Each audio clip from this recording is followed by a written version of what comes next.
In February of 1993, Air Force officer Gary Sudbrink flew home to visit his parents in New York. He didn't tell anyone he was coming, he didn't call ahead, he simply arrived at the door, unannounced. Hours later, the phone rang, and whatever was on the other end seemed to know far more than it should.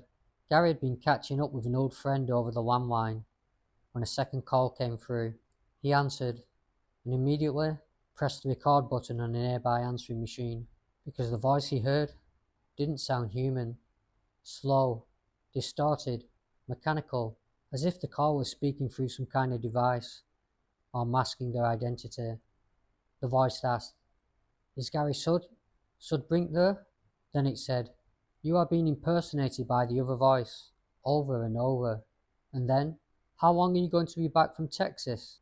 The most unsettling part, Gary had not told anyone he was flying in from Texas, and he had arrived only hours before.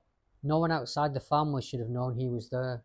His parents picked up extensions around the house, trying to identify the caller, but the voice remained flat, emotionless, robotic, repeating the same strange phrases, as if stuck between warning and interrogation.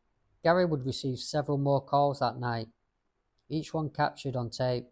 Those recordings survive today, and they are the only solid piece of evidence in the entire case. And this is where the story becomes complicated. Over time, multiple versions of the Sudbrink event spread online. Some retellings claim the calls happened on a radio show, others mix in unrelated number station theories.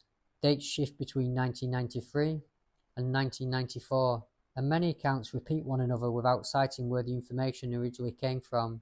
The truth is this: the only part of the story with a verifiable chain of evidence is the audio itself. Everything surrounding it, who the caller was, how they knew Gary's movements, why they referenced an impersonator, and which timeline is correct, remains disputed. A genuine mystery preserved on tape, but wrapped in decades of confusion, contradictory sources, and missing context. Was it a prank? An intelligence test? A misinterpreted voice device? Or something stranger? Something watching, listening, and calling at precisely the right moment? In the end, we're left with an eerie recording and a story that refuses to settle into a single version.